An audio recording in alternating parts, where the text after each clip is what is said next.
is real. It comes without warning, and it cannot be escaped.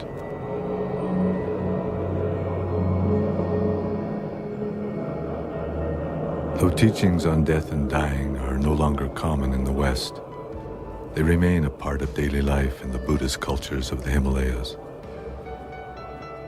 The kingdom of Ladakh, once considered Western Tibet, is now administered by the Indian government. It is located 3,700 meters above sea level on the borders of China and Pakistan. Because it lies in a politically sensitive area, foreigners were forbidden to visit there until 1974. As a result, the culture of Ladakh is still relatively unchanged.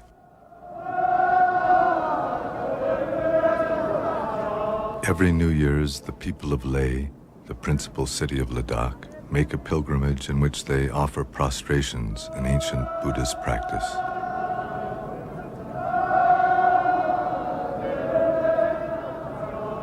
By making prostrations to the Buddha, his teachings, and the community of his followers, they pray that all who suffer in this world may find refuge in abiding peace.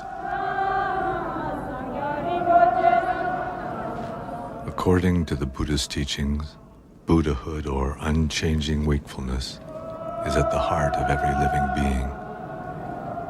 This basic awareness is the essence of life. It is beyond birth and death, but to be born leads inevitably to the sufferings of sickness, old age, and death.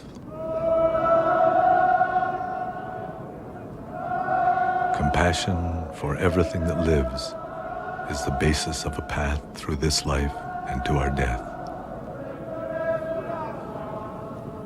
The belief in reincarnation is an expression of that compassion.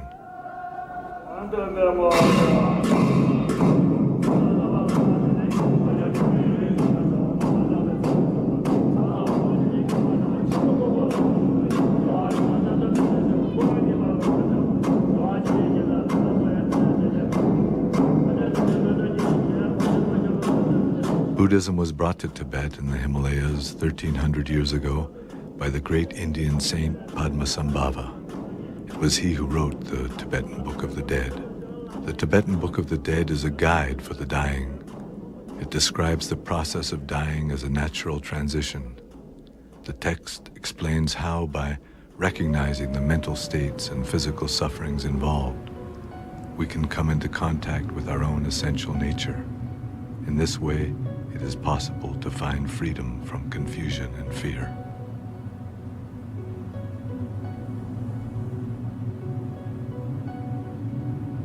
In a small village near the headwaters of the Indus River, an old man, Palden Tsering, has died.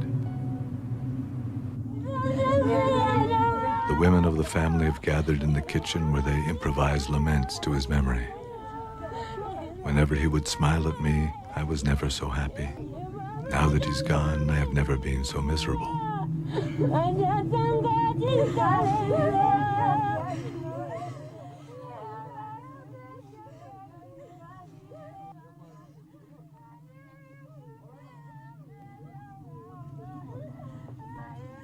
The family has requested Chozan, a Nakpa, or Buddhist yogi, and a resident of the village who often performs these rites, to come and read the text and to make the appropriate offerings.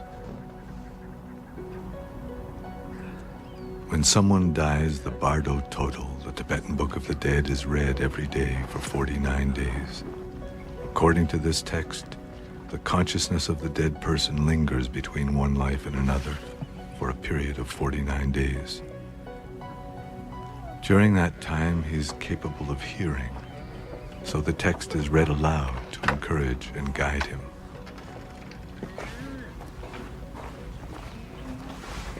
At first, the text is read in the presence of the body. Kept carefully wrapped, this text, like most traditional Tibetan books, consists of unbound pages held between two boards and has been printed from hand-carved wood blocks.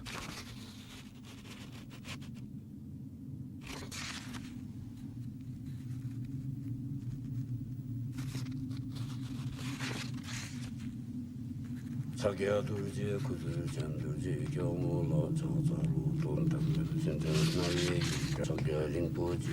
son of noble family, that which is called death has now arrived. Now, for the benefit of all beings, recognize the luminosity which dawns before you. This great blazing mass of light is enlightenment itself. It is the natural mind. It is the essence of your own mind. Recognition and liberation are simultaneous.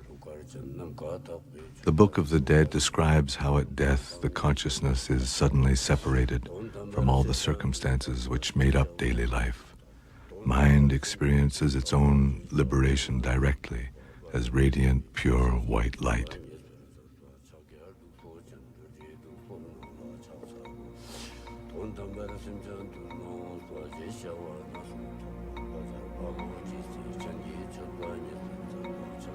Both life and death, according to the Bardo Total, are a continuous flow of uncertain transitions called bardos.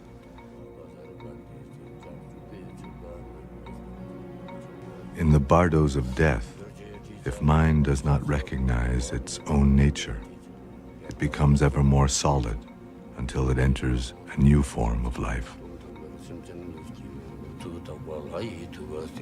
O son of noble family, now is the time for you to seek a path. You are not alone in leaving this world. Everyone who has come before you has died. You can no longer stay here. Now you should think like this. Now I will abandon clinging to this body and to this world. I will go forward.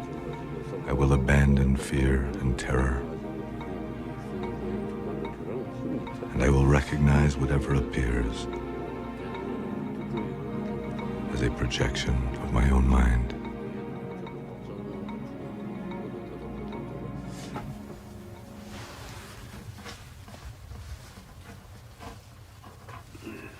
Chozan uses an old astrological calendar to fix the day of Palden Sering's cremation, making calculations based on the dates of the dead man's birth and death. He determines that the cremation should take place 10 days later.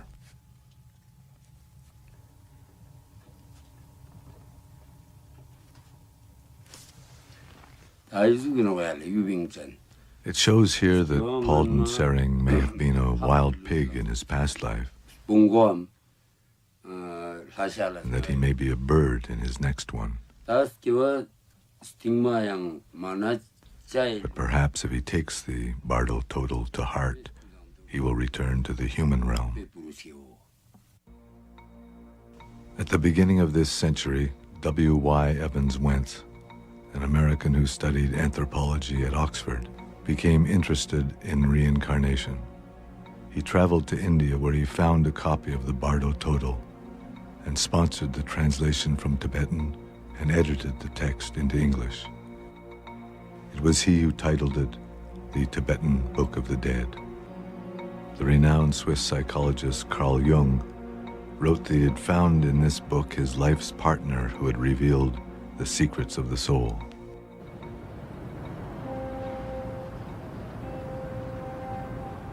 The Living Dying Project in San Francisco has been assisting terminally ill patients for more than 20 years. The project's aim is to help dying people find meaning in the transition between life and death. The project was created because the metaphors, the storyline that existed in our culture for dying, in which death was seen as a failure and the enemy and an error of the universe somehow, and therefore the hospital intensive care ward was the ultimate inner chamber of the temple about life. And the whole fear that surrounded the process of doctors seeing death as a failure, for example, we felt there was the need for another metaphorical system. So please begin by picturing in front of you your client or some other person you know who is suffering right now.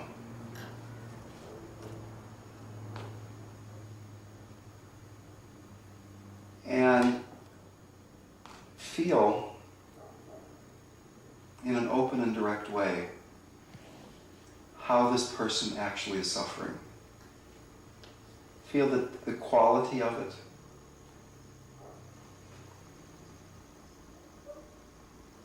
The Dying Project was created in order to create an environment in which people that were deep in philosophical materialism could explore another metaphor for life and thus for death. And the people we found most willing to do that were people that were themselves facing death. What do you think is going to happen when you die? This hospice serves people who are expected to die within 6 months. Most people don't talk about death, you know. Would you like to talk about it a little bit? Yeah. You want to tell me what you know? Well, you know, I would, and I obviously haven't died myself lately. No. But let me give you what I know, and maybe it'll be useful. Consciousness leaves the body, and consciousness experiences a feeling of integrity and wholeness and safeness. And then it's attracted toward what is universally described as a very beautiful, incredibly beautiful, clear, bright light. It's never described as a beautiful sound or beautiful smell, but this very beautiful light. The reason this light is so beautiful is that this light is your true nature. That would be very nice. That's fascinating. So you've actually been there with people, and they've come back and told you about From near-death experiences, and there are people in certain traditions, like for instance in Tibetan Buddhism, who are trained to go into that after-death state with people and guide them. There are actual guidebooks to help people go through this journey, if you will.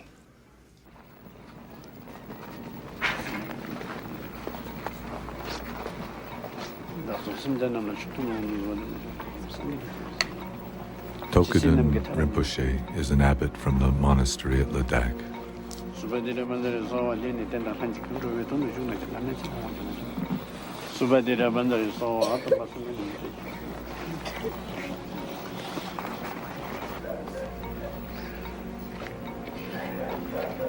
He is making this visit in order to bless the people of the village,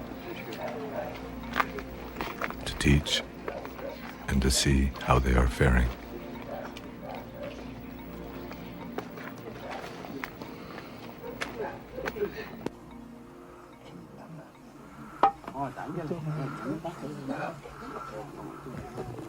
Tokudan Rinpoche is also giving teachings on Poa.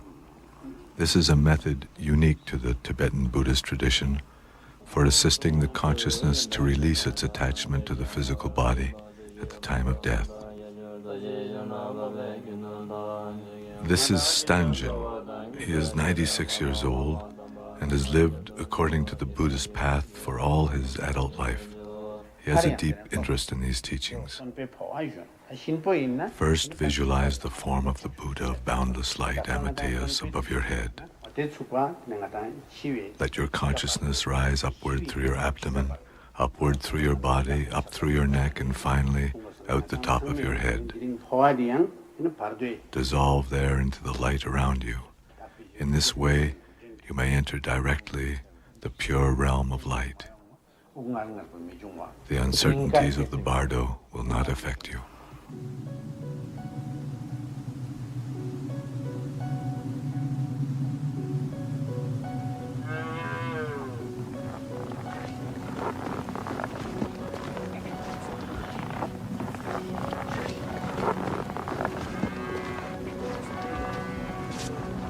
While in the village, Tokudan Rinpoche also goes to do the Poa ceremony for Palden Sering.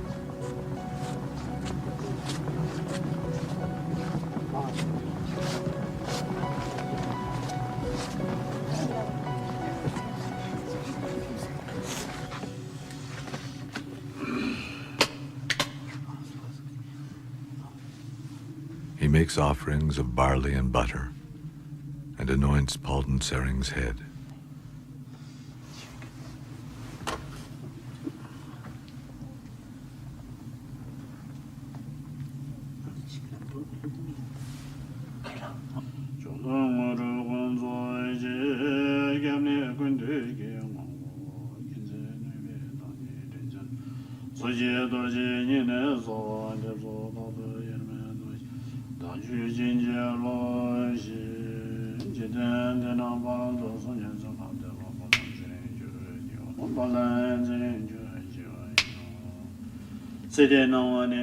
Halden Sering, you have died. The light of this world is fading completely. And the light of the next world has not yet appeared. Your body has lost all feeling. This is what death is. Let yourself go.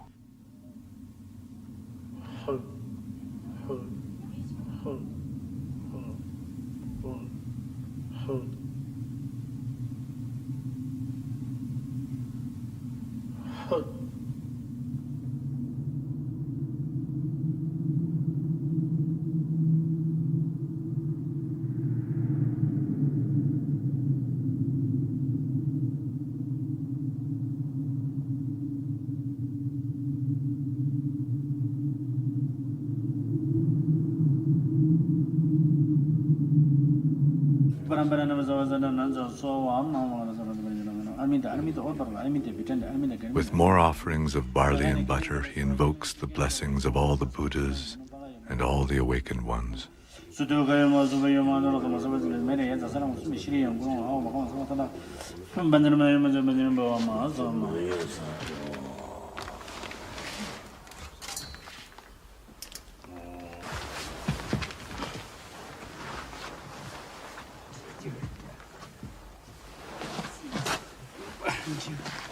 The blood on the head gives an indication that the ceremony has gone well.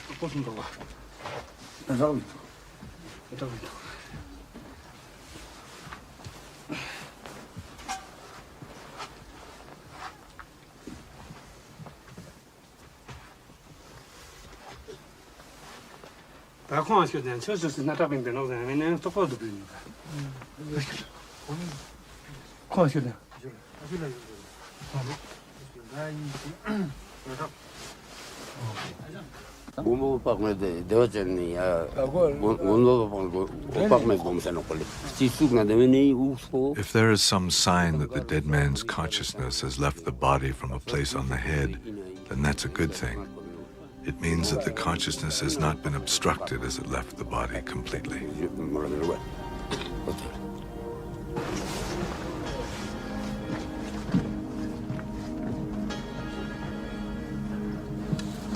Offerings are left out to encourage Halden Sering.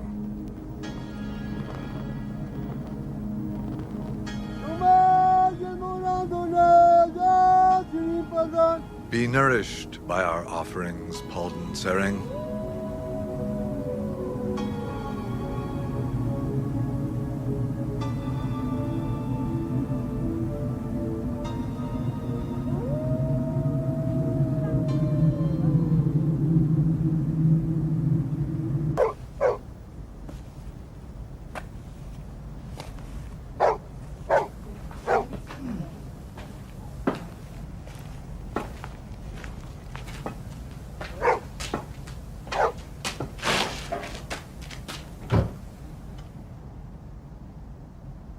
순천탐 제기돈 순천탐 제기돈 좋아 라마가 급승제 성계 있는 초당될 인도는 사람은 성계 중반될 척대 성계 샥대 투발 암림 못하는데 Every day, Stanjin offers 100 prostrations with these words.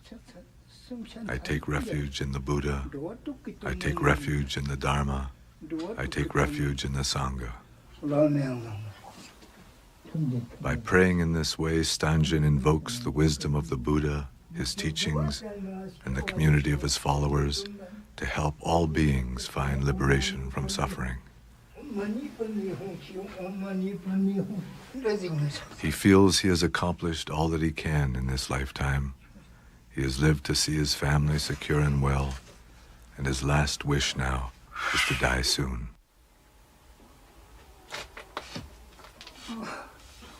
숨 찬다. 누가 좋게 사는 거야. 누가 좋게 사는 거야.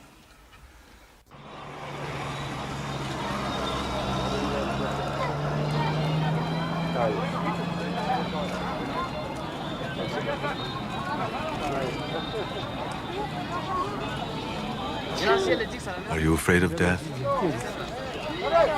No, everyone must die someday.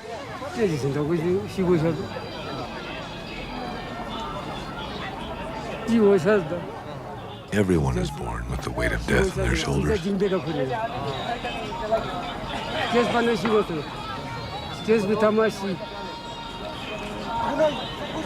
I haven't done anything bad, so I'm not afraid to die.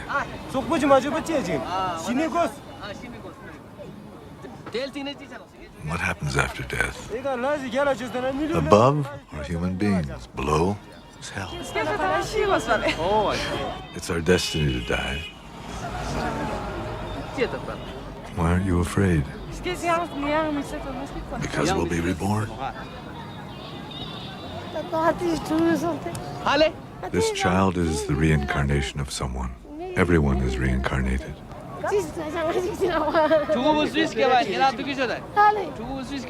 What was this child's previous life? That I don't know. Even though the physical body dies, consciousness continues. It is a constant repetition of life and death. That's why people are reborn.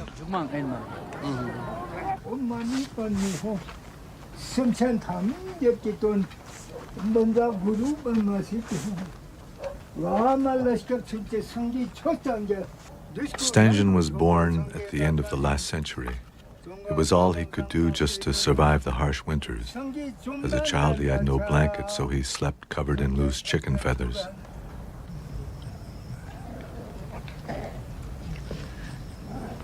For food, he caught wild birds and animals in the mountain. The only money in his village came from the sale of handicrafts to the caravans which traveled to China.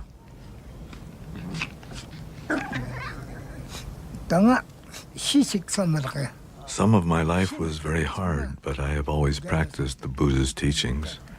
When I say the mantra with this prayer wheel, it is to express my wish that all beings in the lower realms, the animals and hungry ghosts, beings in hell, all find liberation. No matter what happens now, for myself, I have no regrets.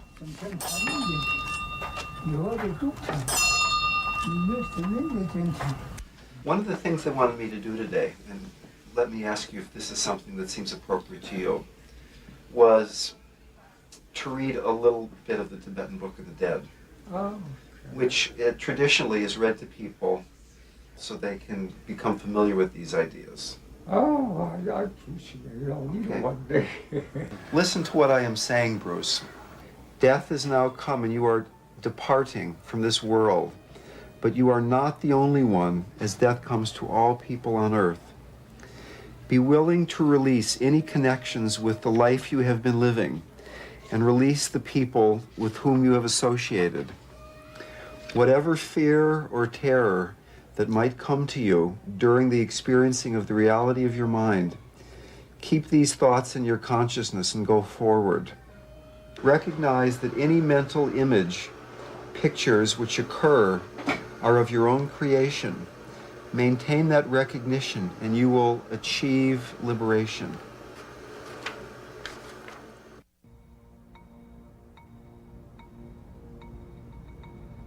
"9 days have passed since Palden Sering's death.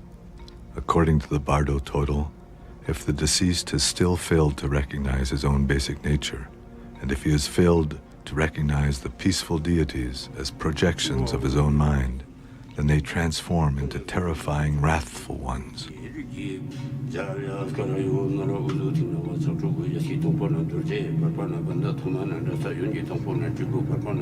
Palden Sering listened without distraction. Now, the blood-drinking, wrathful ones will appear. Their bodies are dark red or dark blue, with 3 heads, 6 arms, and 4 legs spread wide apart. Their 9 eyes gaze into yours with a furious expression. They hold human skulls full of blood, and they roar like thunder. They are accompanied by a retinue of their own kind in many colors, and they fill the whole of space. Do not be afraid. Do not be confused. Recognize them as the projections of your own mind. Do not be afraid, for they are your innate wakefulness. If you recognize this, you will be liberated.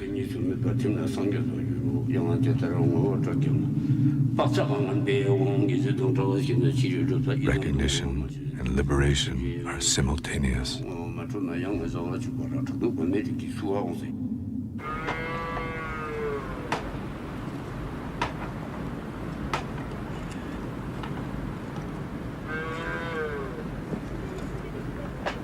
Today is the day of Palden Sering's cremation. Monks have been chanting in the house with the body since early morning.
Cremations in Ladakh are performed as fire offerings.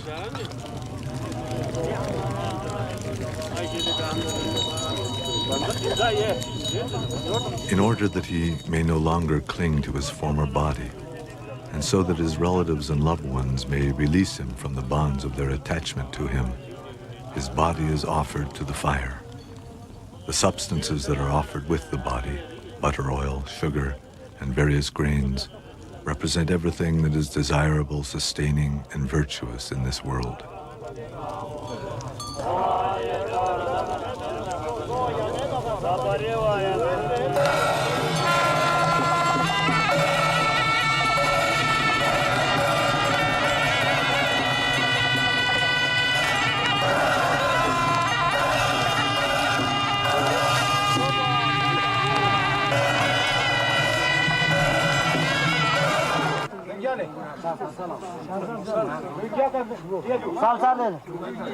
To complete this process, Palden Sering's possessions were donated to the monastery. The day after the cremation, the monks auctioned them off to the people of the village.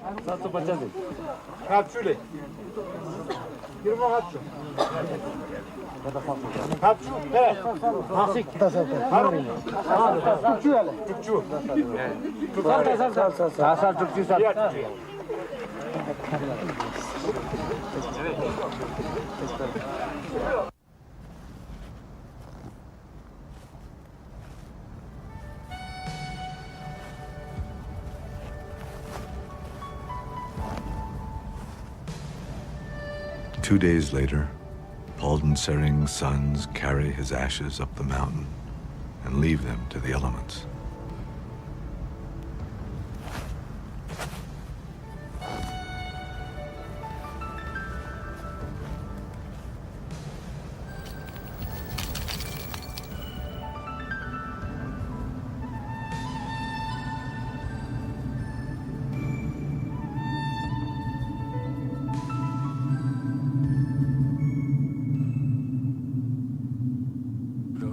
Palden Sering listened without distraction.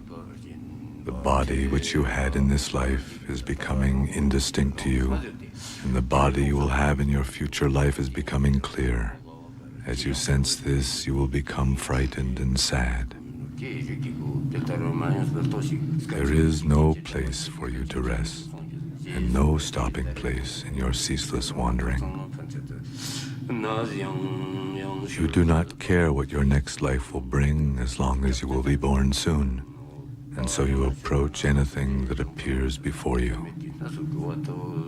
Take care, Palden Sering. Do not be afraid. Look for a good human birth, where you may yet recognize your own true nature.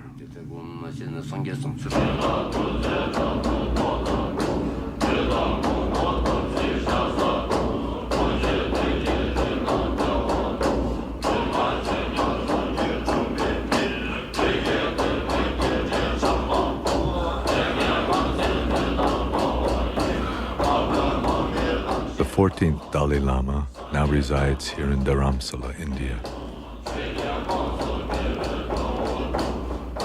He was born in 1935 and was recognized 5 years later as the incarnation of the previous Dalai Lama. As a young boy, he could recognize people who were familiar to his predecessor and select objects which he had used. After his formal recognition, he was rigorously trained and assumed full spiritual and temporal authority as leader of the Tibetan state in 1950 at the age of 15. If you accept, if you believe, if you accept, if you life, continuation of life, then death is just one occasion. Like you see, they're changing when your clothes become, old, and then you see, the old cloth, throw away and take, new, nice, cloth. Similarly, this old body cannot function properly, then change the new body, more energetic, more fresh body.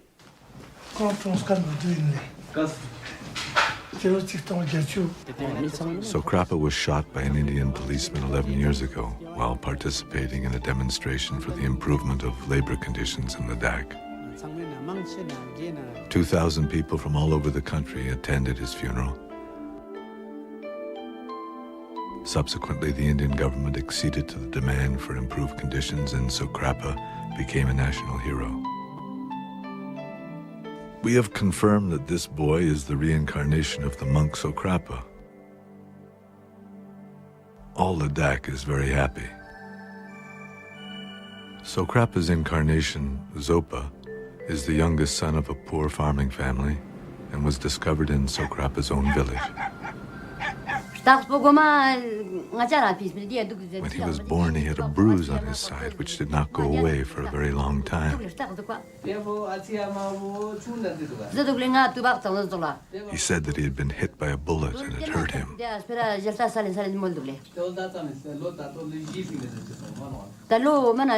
The bruise was on the same place where Sokrapa was shot.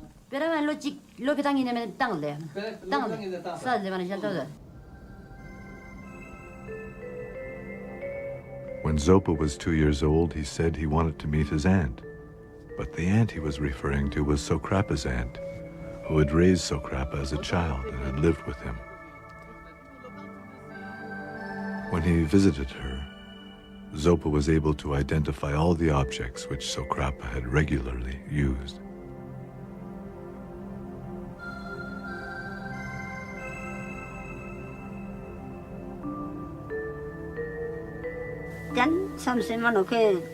My nephew Sokrapa was a pure-hearted, virtuous person who always thought about other people. Because he was a good man, he has found a good rebirth.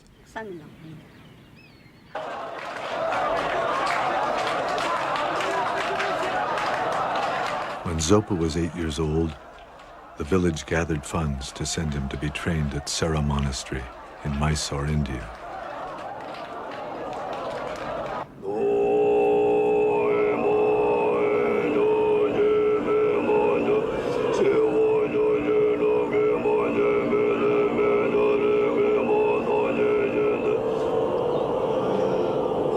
Sera, formerly a major monastery in Tibet, gives special attention to the traditions of debate, logic, and chanting Buddhist texts.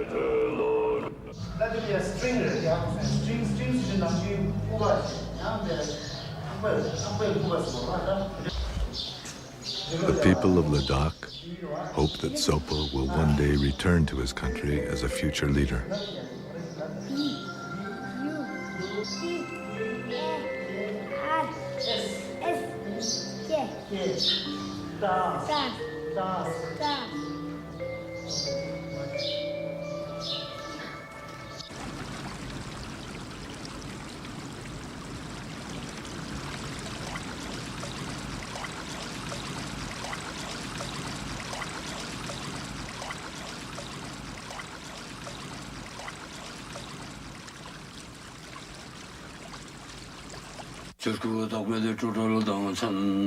On the final day of reading the Bardo Total, the entire family gathers to pray that Palden Sering will find a fortunate birth. Palden Sering, listen without distraction. You have not recognized your own nature, and now you will once again experience all the painful uncertainties of birth and death. Give up anger, give up attachment, and give up yearning for relatives and friends. Take refuge in the Buddha, the Dharma, and the Sangha. With your head held high, enter the human realm.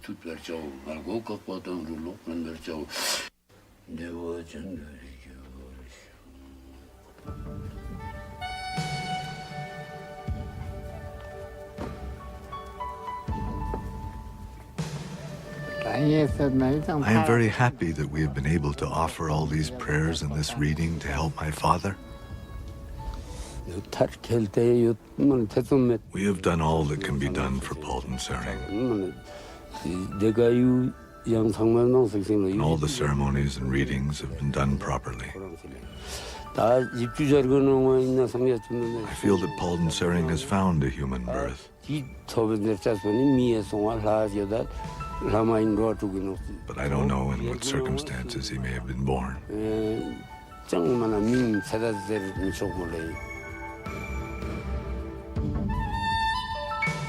The Tibetan Book of the Dead presents the states of dying and after death as a continuous possibility. We can become frozen in our attachment and fear, or we can recognize the liberation of our true nature. The Tibetan Book of the Dead shows that this opportunity is available to us in every moment of life and death. The heavy body of flesh and blood and bones has within it this body of consciousness, this body of light. Becoming this body of light so that you can just dissolve into this sense of light.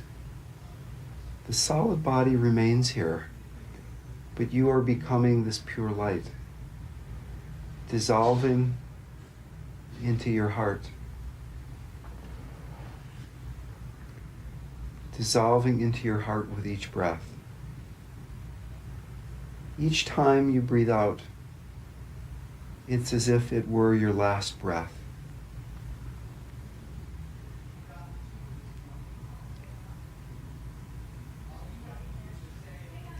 Expanding into a larger and larger sense of spaciousness. Nothing to hold on to.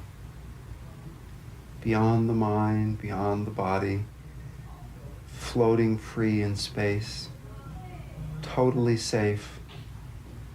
Any distraction dissolving back into the heart. Floating free.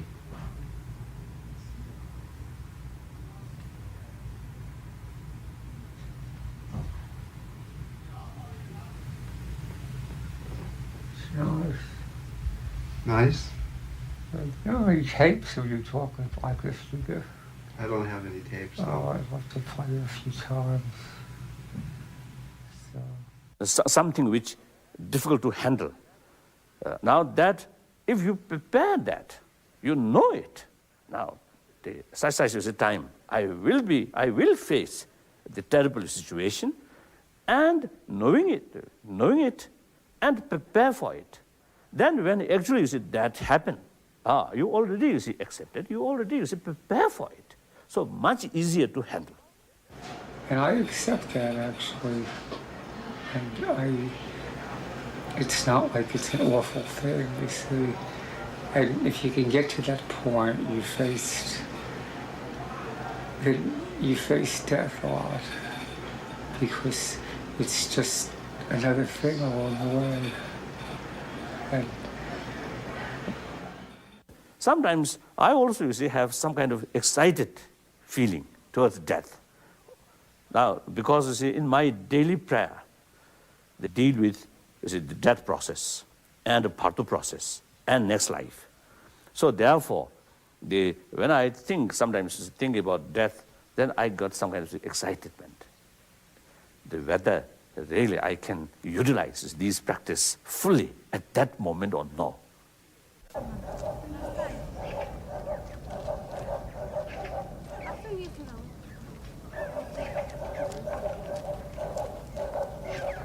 Stangen's great-granddaughter, who is married into a family in a distant village, comes to visit him.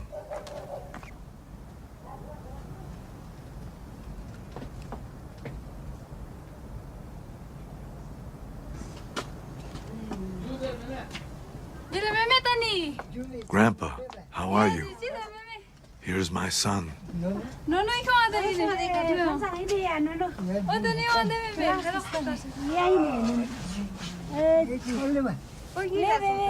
The child is Stangen's great-great-grandchild.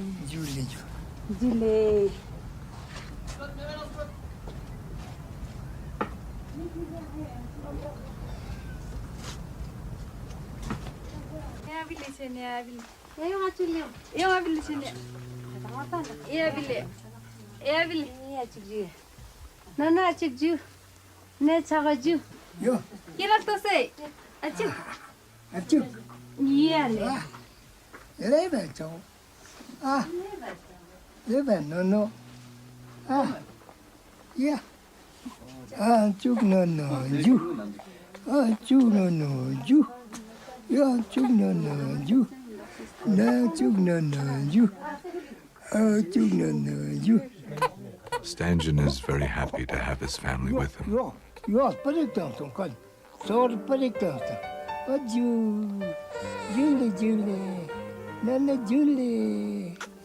Although he wants nothing further from his life, as he says, I am always grateful for what the path of life gives to me.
Today, Buddhism no longer exists in many of the countries where once it flourished.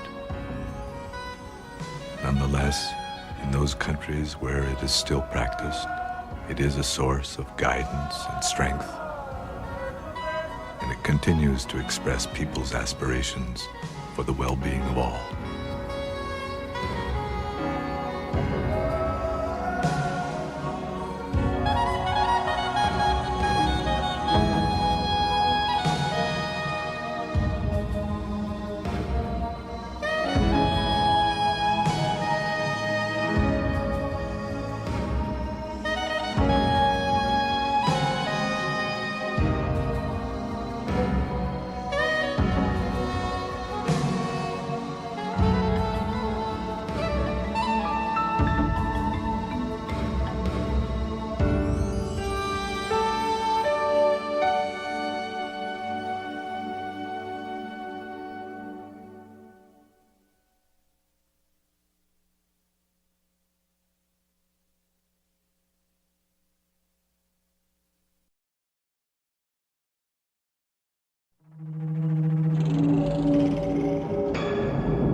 Soon we all will die.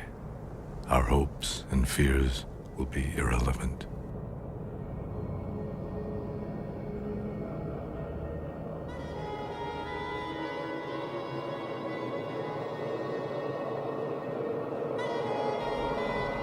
On the luminous continuity of existence, which has no origin and which has never died, human beings project all the images of life and death, terror and joy, demons and gods.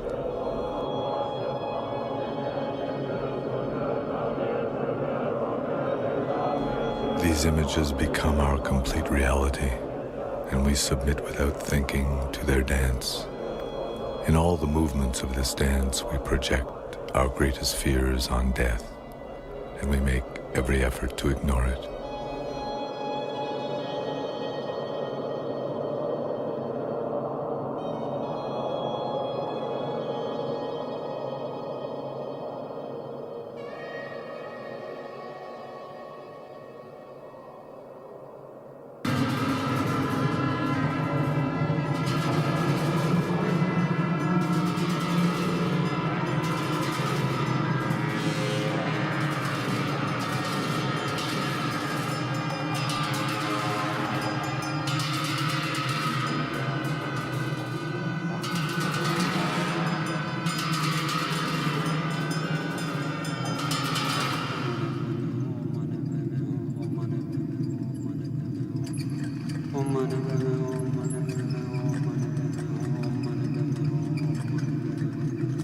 Anything that has a shape will crumble away. Anything in a flock will disband. We are all like bees, alone in this world, buzzing and searching with no place to rest. So we offer this prayer. Delusions are as various as the reflections of the moon on a rippling sea.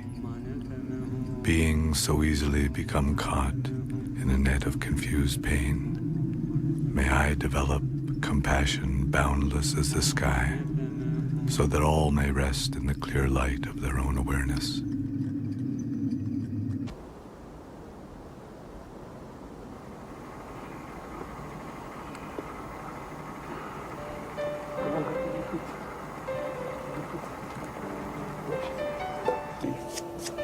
그런 거 다 시키고 정보시키다가 그렇게 직접 잡수고.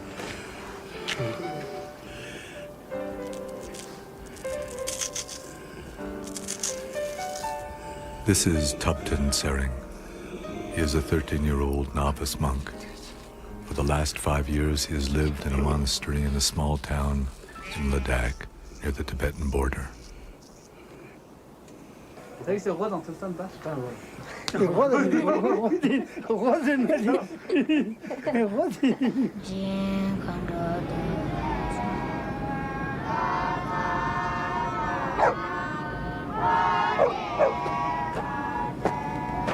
This is Tupten's teacher, Lama Pema Shoden. Like Tupten, he was born into a poor farm family. He has spent all his life studying and practicing the Buddha's teachings.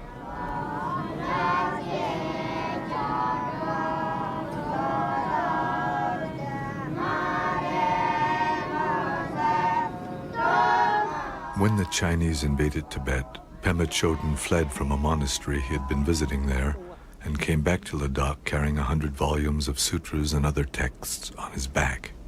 These are what he is teaching Tupten and all the other young monks.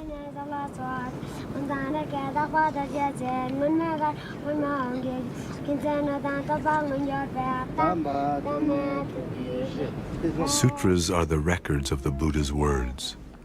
Pema Chodron shows how they have guided people on the path of awakening for more than 2,000 years.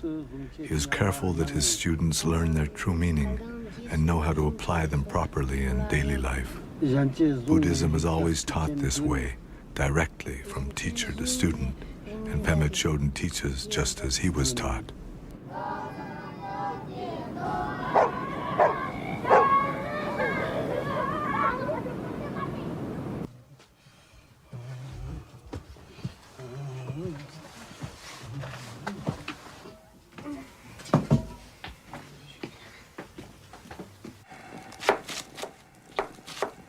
One day, while Tupten Sering is preparing the morning meal, his teacher tells him, "A man in the next village is dying. We will leave here early tomorrow so that we can help him. We will be going there every day for the next 7 weeks. We will read the Bardo Total to him." Then he sends Tupten to the monastery library to find the Bardo Total. Known in the West as the Tibetan Book of the Dead, this text is a guide for those who are dying and is used in all Buddhist countries of the Himalayas.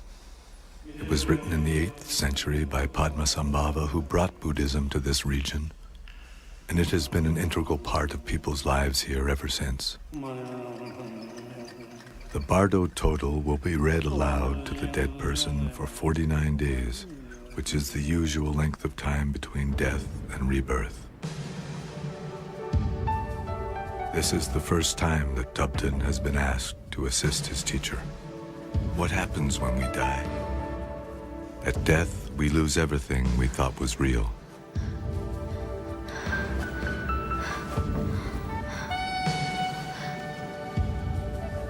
Unless we can let go of all the things we cherished in our life, we are terrified.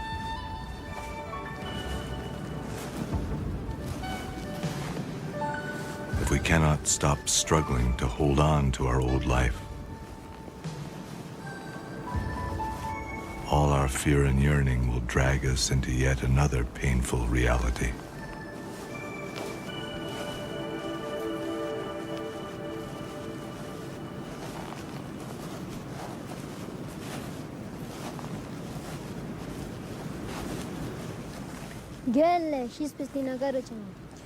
But where does the consciousness actually go? We are always wandering through transitional states called bardos. The name of this text means the great liberation through hearing in the bardo, and it describes the transitions from death to life. As we read the text aloud to guide the dying man, what happens will become clear to you.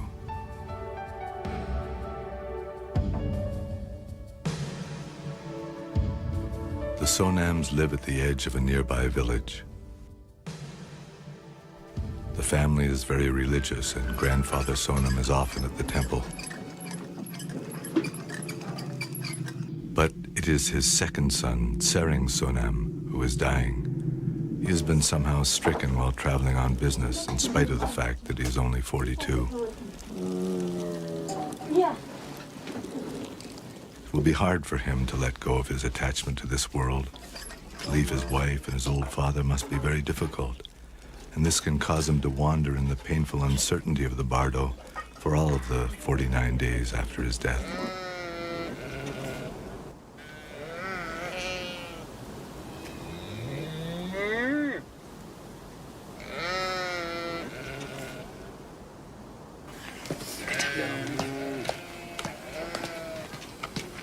작살 주면 걔는 런다 우결면 걔.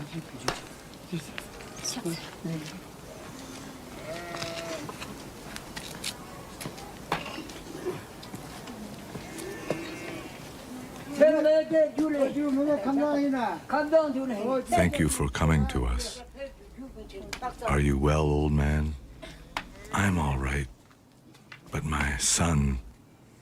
The Lama will do all he can for the dying man and also for his family, who themselves must be grief-stricken at the suddenness with which they face the loss of beloved son, husband, and kinsman. The bardo of dying lasts from the beginning of the body's physical collapse until the body and consciousness separate. While we are living, the elements of earth, water, fire, and air together support and condition our consciousness and our perceptions. Death occurs when this is no longer the case. Now, without the screens and filters of daily life, at this time, mind itself can be seen directly.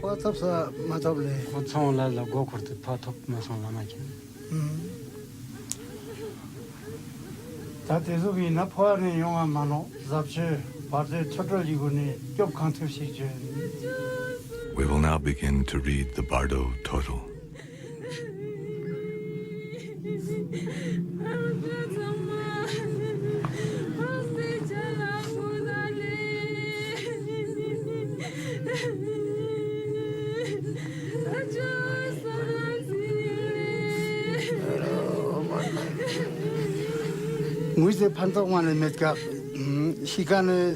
Don't cry, it doesn't help, it just confuses the dying man. The most important thing now is to help Tsering Sonam's mind be untroubled and clear.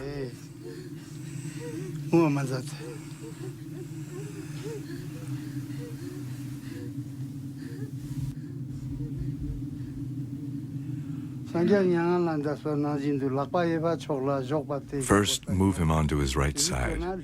Then, as in this statue, he will be lying in the same way the Buddha did at his own death. In this position, it will be easier for his life force to become peaceful.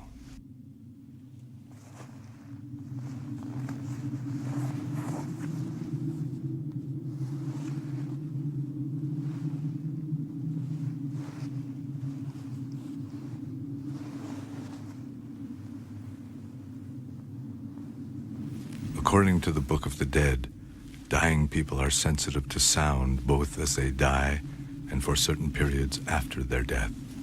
Thus he will hear the teachings which can help him.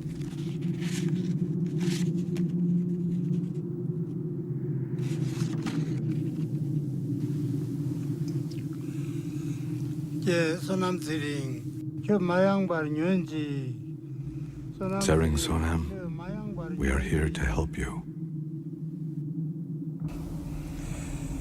Tsering Sonam, listen to me carefully. Listen, Tsering Sonam.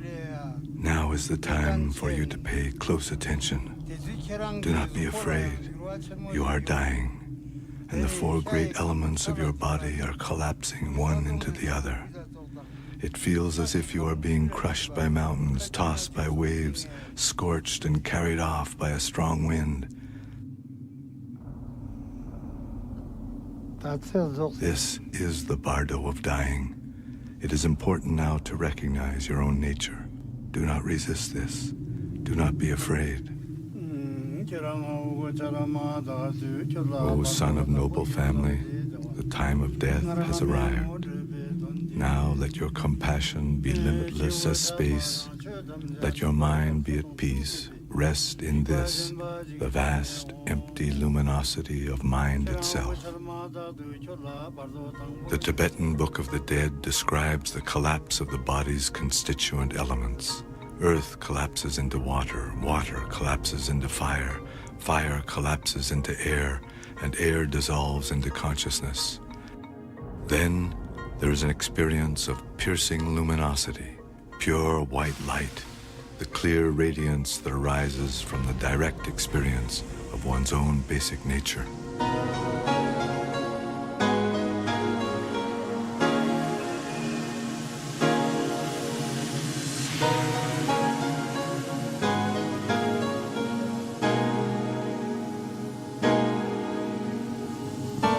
Now there is no darkness, no separation, no direction and no shape, only brilliant light. This boundless, sparkling radiance is mind, free from the shadows of birth and death, free from boundaries of any kind.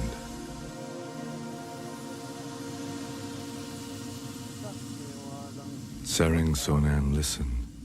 Now all-pervasive light engulfs you completely. All of space has dissolved into pure light. This radiance is the mind of all the Buddhas, all the awakened ones. To recognize this is all that is necessary.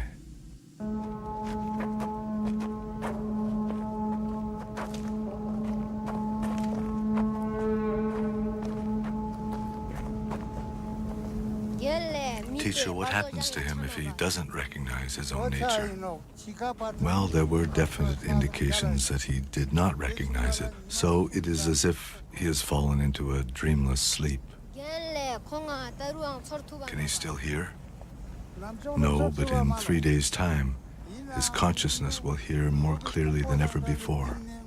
All his senses, all his emotions will be vivid and intense, and although it will seem to him that he has entered some new reality, it is still just the reality of his own mind.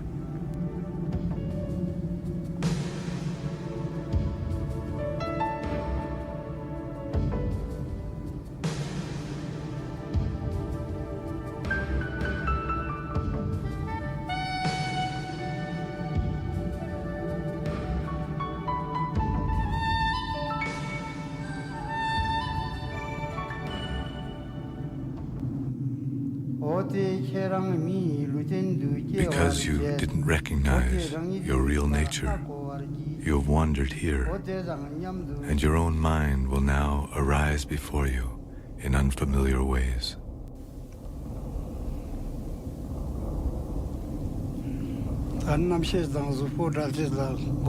Now his body and consciousness have separated. Now the dead person does not know whether he is alive or not. Even so, he can see his family and hear them crying. Sering Sonam, listen carefully. You are not alone in leaving this world. Everyone dies. Do not indulge any longer in desires and longings for this place. There is no way that you can stay here.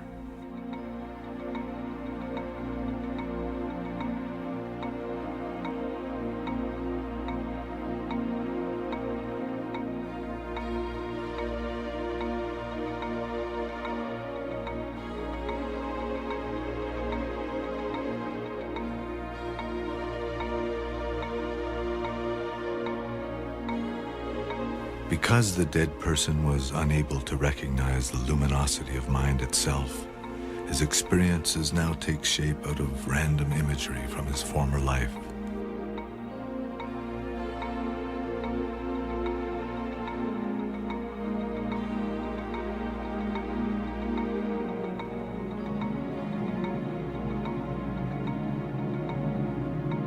He sees his friends and relatives calling out to him, but they cannot hear his replies. Death has cut him off from them, and sorrow strikes his heart. He sees his family and relatives crying. He can see his bed, but he is no longer the one lying there. Instead, there is a corpse.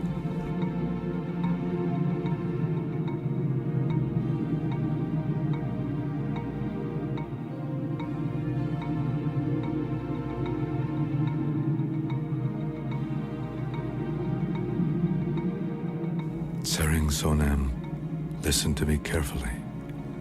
Soon you will experience the intense presence of your own emotional states as peaceful and raging light forms. Do not be afraid. They cannot hurt you. You are dead. Do not cling to the past. Go forward.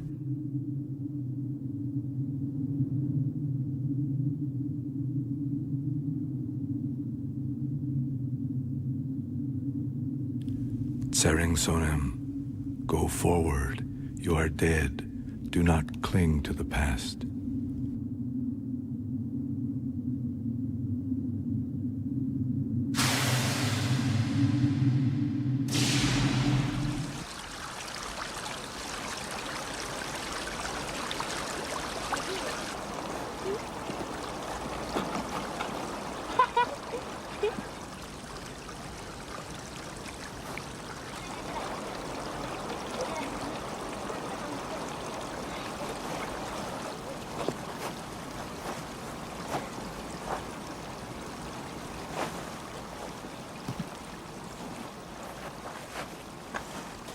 Pema Chodron teaches that though this world seems stable and solid, nothing here is permanent. But like water, snow, and ice, life is always shifting, changing form.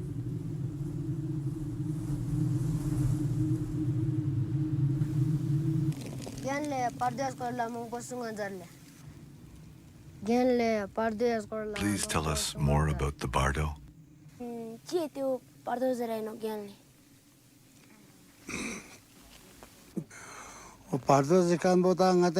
All existence is one kind of bardo or another. It means living in an atmosphere of uncertainty, moving without a place to rest. So that means we are in a bardo now? Yes, we are now passing through the bardo of existence. Here, we want to make something lasting and secure, but no one has ever accomplished this. Our life is always in the hands of death. But death is a different kind of bardo. Yes, when we die, it is completely out of our control. Our experience is completely naked. What is the best path through this bardo? It is a question of waking up right now. Look at your own mind. Look at it when it is calm and still, and when it is running wild. This is what the Buddha did and what he taught.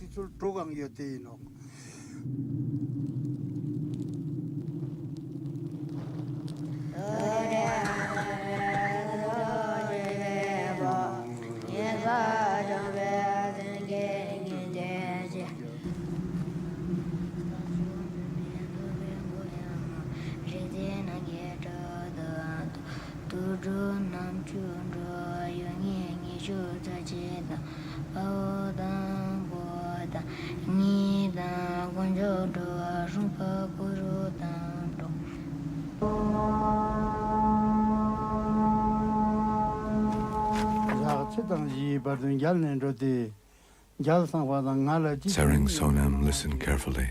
You do not know who you are or where you have been. Now you will meet your mind in the form of projections which seem vivid and entirely real. Now you will see penetrating blue light shining all around you. This is the essence of consciousness itself, Buddha Vairochana. His wisdom is like a mirror, reflecting everything. He is the form of consciousness in its complete purity. This wisdom is inseparable from your own heart. But also, you will see a diffuse white light. Avoid it. If you follow the allure of the soft white light, you will find yourself ensnared in the temporary pleasures of being born as a god, living in lordly ignorance of the passage of time, yet subject to unexpected death.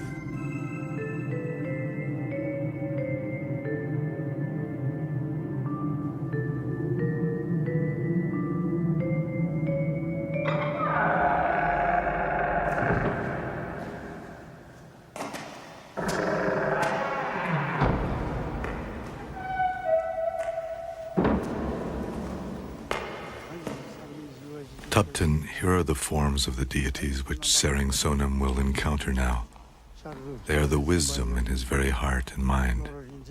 The 42 peaceful deities will emanate from his heart, and then the 58 wrathful ones will emerge from his brain. They will appear one by one, and then all together.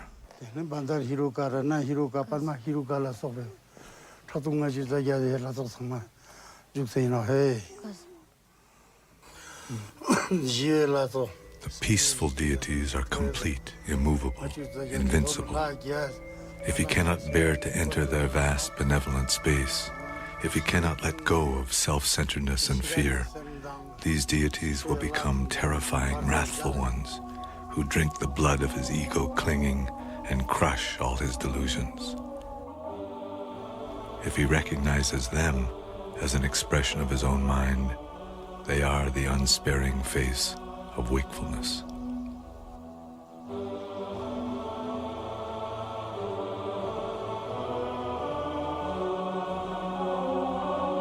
The wrathful forms emerging from the dying man's own brain appear before him actually and clearly as if they were real in their own right.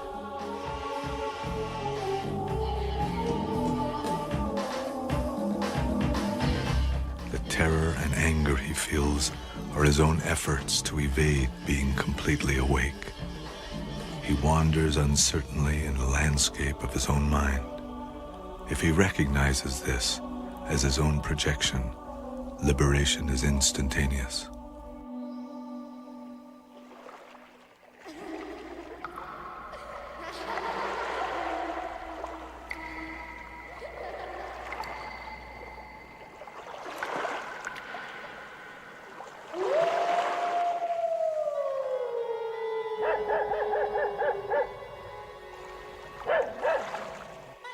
Alone in the night, the old Lama would sing to himself, "The light of wisdom, spontaneous play, dances in bright ripples on an empty lake."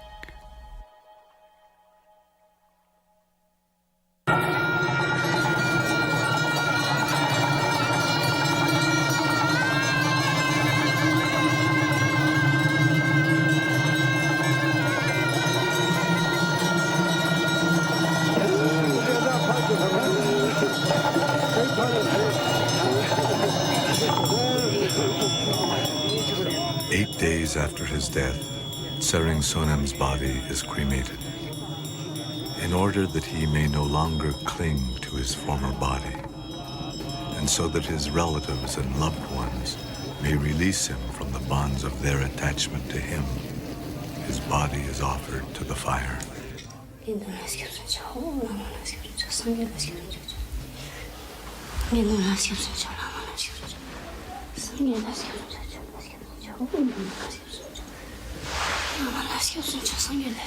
I take refuge in the Buddha. I take refuge in the Dharma. I take refuge in the Sangha. Sering Sonam's widow makes this prayer not just for herself and her husband, but for all beings to be released from suffering. It's been 8 days since Sering Sonam died, but still he wanders in the bardo. Now he is seeing the wrathful deities, so it is a difficult time for him. Please continue to think of him kindly. Continue to offer prayers for him and encourage him. It will help him find his way.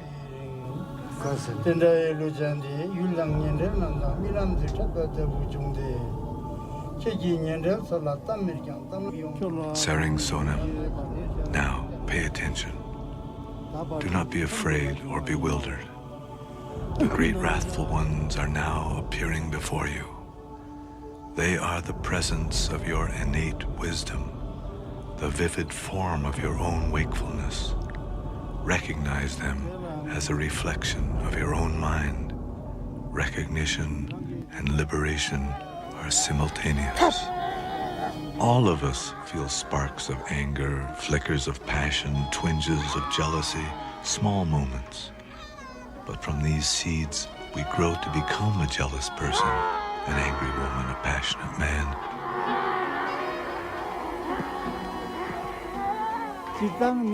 We say, "This is what I am," and we act accordingly. But these are just our masks.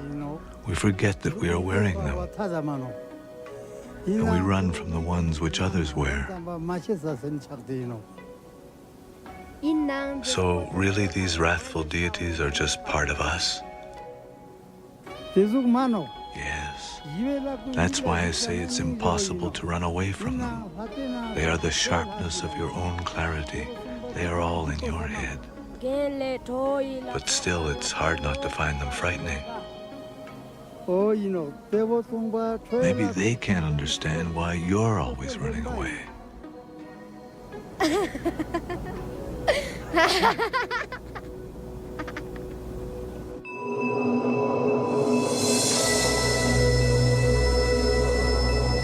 Then, all together and all at once, the peaceful and wrathful deities come before the dying man, filling the whole of space. If he does not recognize these as his own projections, then they transform into the terrifying image of the Lord of Death, with gnashing fangs and glassy eyes. This too is his own projection. But if he does not accept that, his fear and turmoil force him to wander on in terror to the bardo of rebirth.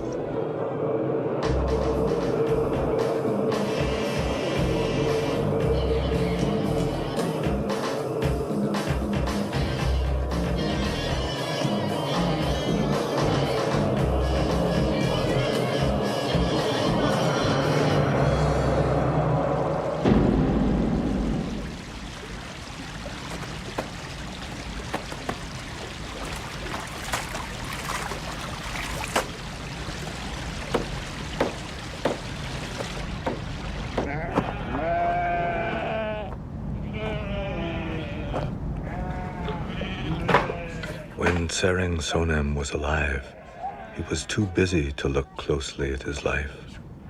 Now 3 weeks have passed since his death. Drawn on by the stream of his old habits of mind, he still cannot recognize his own basic nature. Now he has left the bardo of the nature of mind. Again he is lost and wandering, so now he seeks to end his suffering by being born into a solid and familiar place. Now in the bardo of rebirth, all his senses have become extremely acute, and his consciousness is like a body without substance. In this body, the dead man, by a mere thought, can travel anywhere. As if he had miraculous powers, he can pass through mountains or circle the universe. He can enter anywhere, but nowhere can he rest. In the pain of his endless wandering, the thought of being born now promises great relief.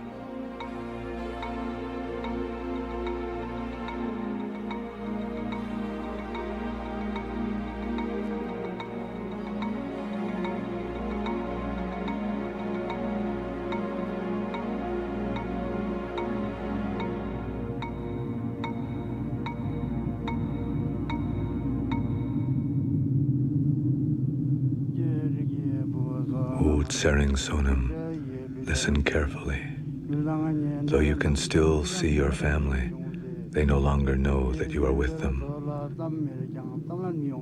Though still you can go anywhere you wish, you cannot slow down. You are simply being driven on the winds of hope and fear, just as a dead leaf is carried on a gale.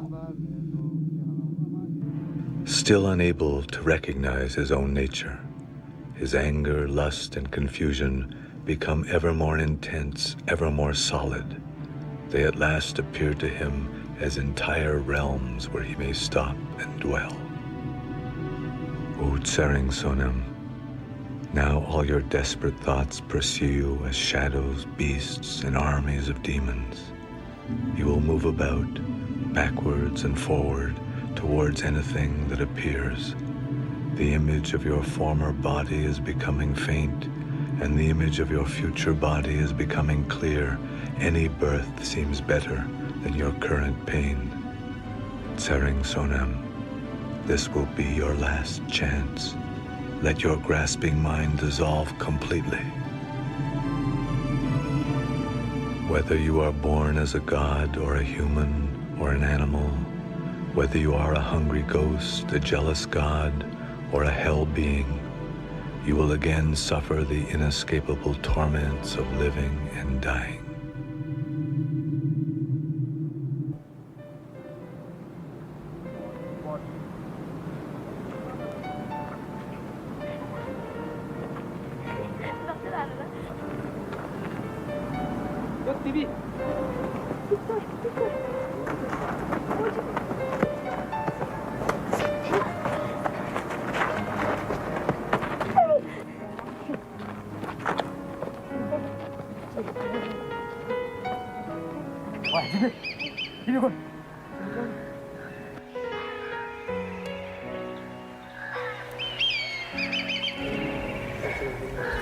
Since everyone is caught in these bardos of suffering and delusion, what can we do?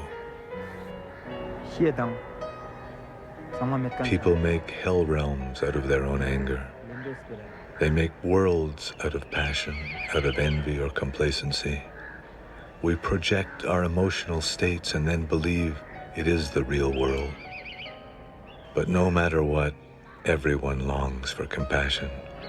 Everyone wishes to be awake. So the best thing is to develop genuine compassion for all beings and for ourselves too. And our compassion should extend beyond our friends and family and the people we like. It must extend to all people and to all living beings.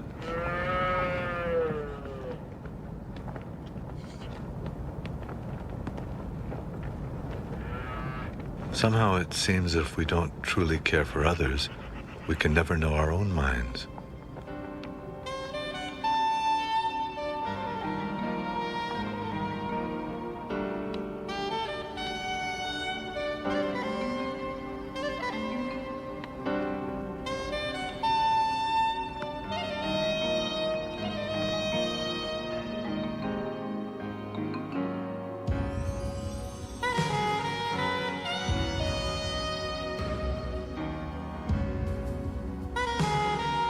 Remember, Tupton, you can have lofty insights and pure impulses, but then return to your old habits without even noticing.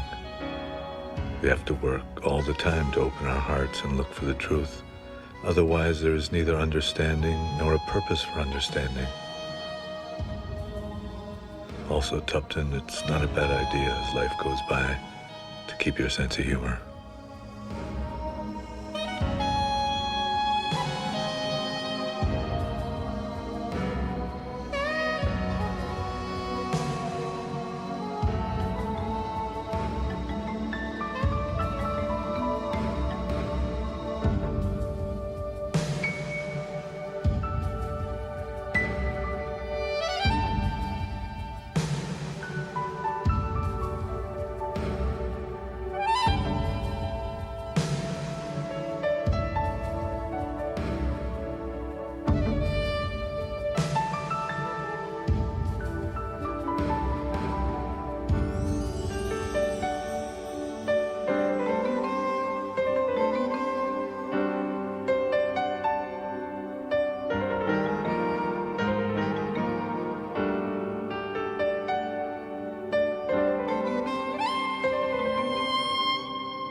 Sering Sonam is coming to the end of this journey. As he reaches the end of the bardo of rebirth, the features of the world he is going to enter will become very clear to him. If he pays attention now, he can find his way to a favorable rebirth.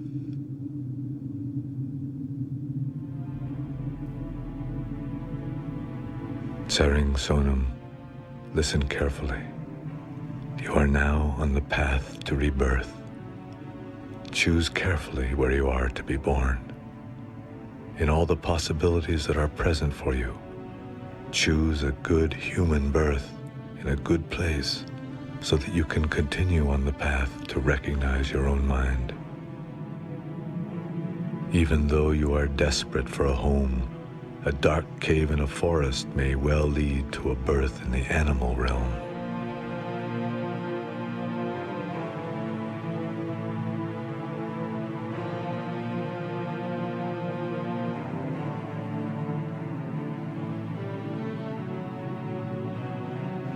Even if you are consumed by yearning, the realm of hungry ghosts is a never-ending wilderness where life is ruled by hunger and thirst. Rage, bitterness, and anger open all the images of hell. The gods may command all the pleasures of the senses, but their death comes as suddenly as an unpleasant smell born on a summer breeze.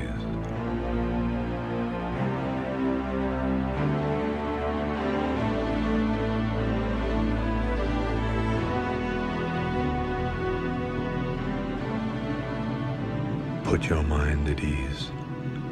Avoid the extremes of pleasure and pain, and take birth where you may still recognize the luminous essence of your own mind.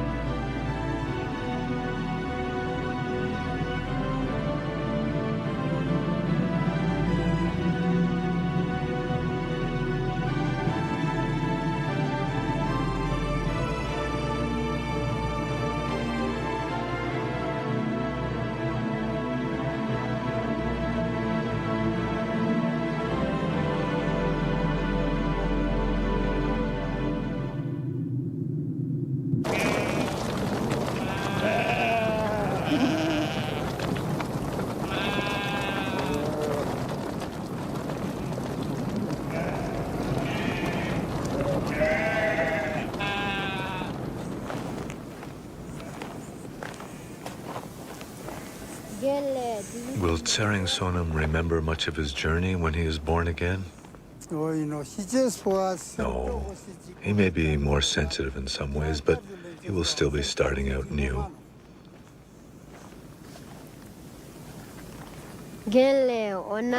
So it seems that coming to life is not necessarily a thing to be celebrated.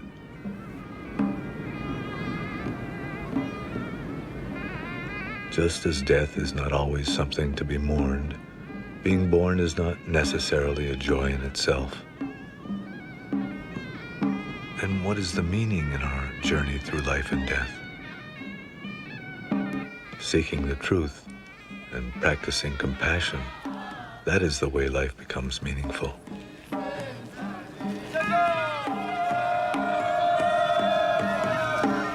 Just as it does for this young bride. The beginning of a new life always holds that promise.